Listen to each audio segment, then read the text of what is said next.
हमें कैसे पता लगेगा कि पूर्व जन्म की कोई सिद्धि हमारे इस जन्म में भी हमसे जुड़ी हुई है? एक कमेंट। ये डिपेंड करता है कि पूर्व जन्म में किस संकल्प के साथ आपने साधना की थी। अगर पिछले जन्म में हमने कोई सिद्धि प्राप्त करने हेतु कोई साधना की थी और उस साधना में हमारा संकल्प ये था कि मैं चाहता हूँ हर जन्म में आप मेरे साथ रहें, तो ऐसी संकल्पित सिद्धियां स्वतः ही आपके इस जन्म में जगह बना लेती हैं या आपसे जुड़ जाती हैं। भले ही आप इस जन्म में एक नॉर्मल इंसान रहे हों, लेकिन अगर आपने पूर्व जन्म की सिद्धि से यह वचन लिया था कि हर जन्म में आप मेरे साथ रहेंगे या फिर हर जन्म में मैं आपको प्राप्त करना चाहता हूं, तो इस जन्म में एक नॉर्मल जीवन यापन करने के बाद भी आपकी सिचुएशन कुछ ऐसी हो जाएगी कि स्वतः ही आप साधना के क्षेत्र में आ जाएंगे। इसके बहुत ज्यादा चांस हैं कि पूर्व जन्म की सिद्धि द्वारा ही आपको साधना के क्षेत्र में इस जन्म में भी लाया जाएगा या लाया गया होगा। तो जिस किसी भी कारण से इस जन्म में आप साधना के क्षेत्र में आते हैं,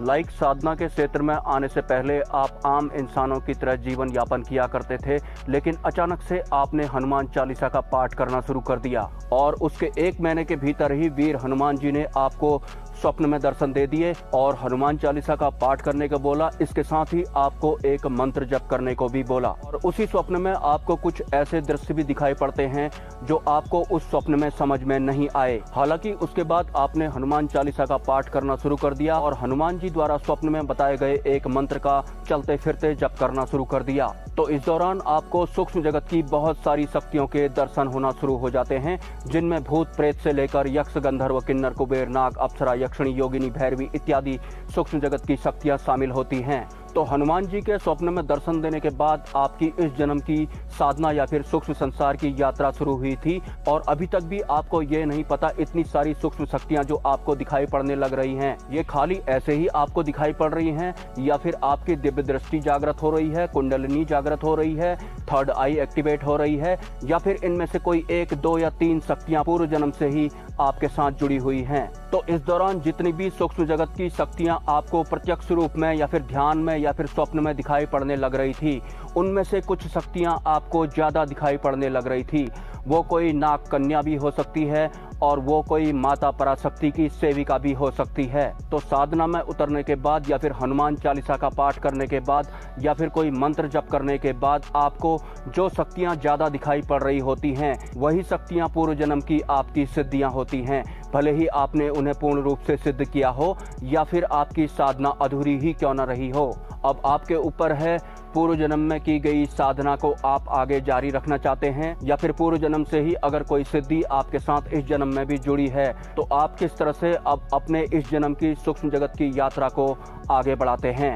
अगर आपको ये जानना है कि पूर्व के किस जन्म की कौन सी शक्ति या सिद्धि आपके साथ इस जन्म में भी चल रही है, तो जिस भी उच्च स्तरीय देव सत्ता का आप मंत्र जप करते हैं, भजन करते हैं या फिर नाम जप करते हैं, अगली बार आपको संकल्प करना है कि हे ईश्वर, अगर पूर्व जन्म की कोई सिद्धि या शक्ति मेरे इस जन्म में जुड़ी हुई है तो मुझे स्वप्न के माध्यम से या फिर ध्यान के माध्यम से साफ साफ दिखाएं। तो पूर्व जन्म की सिद्धियों के मामले में आपकी जो भी दुविधा रही है वो स्वप्न के माध्यम से या फिर ध्यान के माध्यम से सॉल्व हो जाएगी। इसके अलावा सिद्धि मार्ग का या फिर साधना मार्ग का एक सच ये भी होता है, अगर कोई नेगेटिव ऊर्जा आपके इस जन्म में आपके साथ चल रही है, भले ही वो इस जन्म में ही आपसे जुड़ी हो या फिर पूर्व जन्म से ही आपके साथ वो जुड़ी हो, जब तक आप उस नेगेटिव ऊर्जा को अपने सूक्ष्म शरीर से मुक्ति नहीं दिलवा देते, तब तक आपके साथ इस जन्म में कोई भी सिद्धि पूर्ण रूप से अटैच नहीं हो पाती है। तो सबसे पहले आपको अपनी नेगेटिव ऊर्जा को दूर करना होता है, भले ही वो इस जन्म की कोई नेगेटिव ऊर्जा हो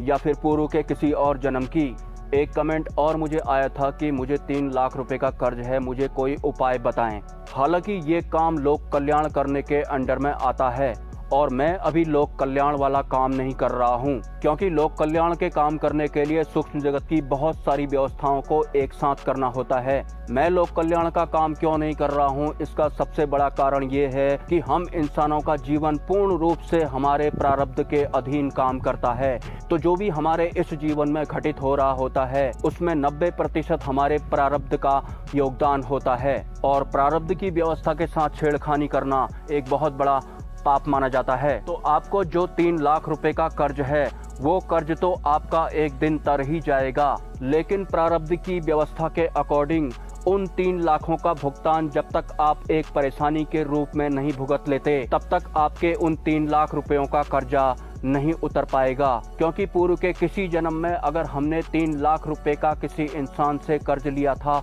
और वो वापस नहीं किया था, उस दौरान उस कर्ज देने वाले को जो परेशानियों का सामना करना पड़ा था, उस तरह की परेशानियों का भोग जब तक आप इस जन्म में नहीं कर लेते, तब तक आपके 3 लाख रुपए का कर्जा नहीं उतर पाएगा। वैसे 3 लाख रुपए के कर्ज होने की वजह से आपके सिर्फ इस फिजिकल शरीर को परेशानी हो रही है, लेकिन ध्यान रहे आपके इस फिजिकल शरीर को आपका सूक्ष्म शरीर ऑपरेट करता है और उसी सूक्ष्म शरीर में परम तत्व परमात्मा की सत्ता भी विराजित रहती है, जो हमेशा सुप्त या फिर शून्य की अवस्था में रहती है। तो जिस भी ईश्वर की आप भक्ति करते हैं, आप अपने उस ईश्वर से शक्ति मांगिए कि 3 लाख रुपए के कर्जे के दौरान मुझे जो परेशानियां हो रही हैं, मुझे इतनी शक्ति प्रदान कीजिए कि मैं इस परेशानी को झेल पाऊं। मुझे इतनी शक्ति दीजिए कि पूर्व जन्म का मेरा वो कृत्य इस जन्म में जल्दी से जल्दी पूर्ण हो जाए, ताकि मैं अपने इस मानव जीवन में नॉर्मली सर्वाइव कर पाऊं। तो ये दौर भी आपका चले जाएगा। आपको सिर्फ अपने ईश्वर या फिर अपनी देव सत्ताओं के सामने समर्पण भाव के साथ ही विनती मात्र करनी है। इसके अलावा पिछले वीडियो में मैंने बोला था कि बिना गुरु के अगर आप यक्ष, गंधर्व, किन्नर, कुबेर, नाग, अप्सरा, यक्षिणी की साधना करना चाहते हैं तो आपके पास दुर्गा सप्तशी पाठ के 10 लाख जप की ऊर्जा होनी चाहिए। तो दुर्गा सप्तशी के 10 लाख पाठ ना किए जाने वाला जैसा कृत्य लगता है, जो कि सच में ना के बराबर पॉसिबल है। एक्चुअल में लास्ट वीडियो में बिना गुरु के सिद्धि प्राप्त करने के उद्देश्य से जो लोग आते हैं, उन लोगों के साथ कोई अनिष्ट ना हो जाए, या फिर साधना के क्षेत्र में एक भौतिक गुरु जिसके पास पहले से ही उच्च स्तरीय सिद्धियां होती हैं या शक्तियां होती हैं, उसका कितना बड़ा महत्व होता है, ये बताना ही मेरा मेन मोटिव था। हालांकि दुर्गा सप्तशी के अगर आप 10,000 भी सफल जप करते हैं तो आपके ऊपर दुर्गा माँ, जिन्हें की सिद्धिदात्री भी कहा जाता है, उनकी कृपा हो जाती है। लेकिन ध्यान रहे,